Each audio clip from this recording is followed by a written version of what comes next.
దేవా, నీ కృప చొప్పున నన్ను కరుణింపుము, నీ వాత్సల్య బాహుళ్యము చొప్పున నా అతిక్రమములను తుడిచివేయుము. కీర్తనలు 51వ కీర్తన 1వ వచనము.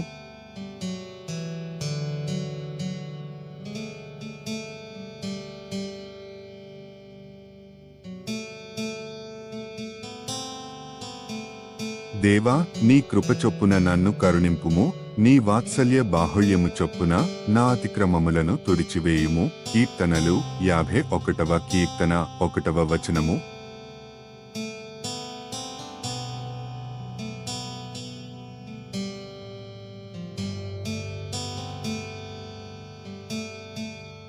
దేవా, నీ కృప చొప్పున నన్ను కరుణింపుము, నీ వాత్సల్య బాహుళ్యము చొప్పున నా అతిక్రమములను తుడిచివేయుము. కీర్తనలు 51వ కీర్తన 1వ వచనము.